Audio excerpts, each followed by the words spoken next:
निवृत्तीनाथ महाराज यांचा पालखी शनिवारी निमित्ताने पंढरपूरच्या दिशेने विक्रस्त होत आहे। नेमका नाशिक जिल्ह्याच्या वतीने किती पोलीस फौजफाटा या पालखी सोहळ्यासाठी देण्यात आला आहे, काय काय उपाययोजना पोलिसांकडून देण्यात आलेल्या आहेत या संदर्भामध्ये बोलण्यासाठी आपल्यासोबत नाशिक जिल्ह्याचे पोलीस अधीक्षक श्री बाळासाहेब पाटील आहेत। साहेब, काय सांगाल, कशा पद्धतीने किती फौजफाटा आपण या ठिकाणी पालखीला दिला? संतश्रेष्ठ निवृत्ती महाराज यांच्या पालखीचा सोहळा त्र्यंबकेश्वरवरून पंढरपूरसाठी आता मार्गाक्रमण करत आहे।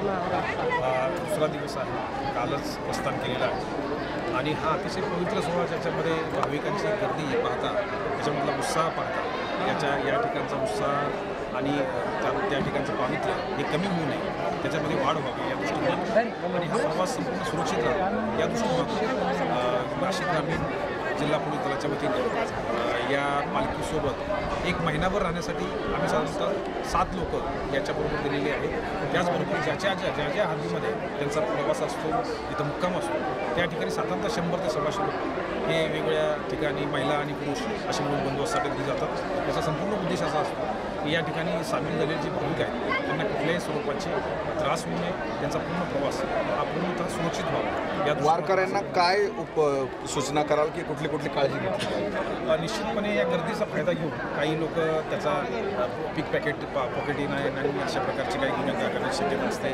काही भूलतापा देऊन काही अलीकडच्या काळामध्ये नवीन प्रकार सुरू झाले आहेत, तुम्ही पोलीस असल्याचा बहाणा करून स्वतःकडचा आयोज काढून घेण्याचा प्रकार करतात। वयस्कर लोक आहेत त्याच्यासाठी सामील झाले नाहीत, अशा लोकांना सहजपणे आमिषाला बळी पाडून वेगवेगळ्या गोष्टी करण्याची, गुन्हा करण्याची शक्यता असते। अशा गोष्टी कुठल्याही संशयास्पद असतील तर जे ड्युटीवरचे कर्मचारी आहेत त्यांना तात्काळ या गोष्टी निदर्शन सामोरं देणं आवश्यक आहे। त्याचबरोबर आपण जिथं राहतो, मुक्कामाच्या ठिकाणी असतो, तर नवीन कोणी व्यक्ती दिसला, तिथे अनोळखी व्यक्ती दिसला, या बाबतीमध्ये दिंडी प्रमुखांना किंवा त्या ठिकाणी सुरक्षेसाठी असणाऱ्या लोकांना तात्काळ माहिती देणं हे अत्यंत आवश्यक आहे। संशय हा सगळ्यात महत्त्वाचा असतो की आपल्याला जर डाऊट आला तर तात्काळ त्या बाबतीतलं आपल्या डाऊटचं निराकरण केले पाहिजे। या दृष्टिकोनातून सगळ्यांनी सजग राहून हा पूर्ण वारीचा पिरियड जो आहे तो अतिशय शांततामय मार्गाने सुरक्षित पद्धतीने ही वारी साजरी व्हावी हीच या निमित्ताने माझ्या या सर्वांना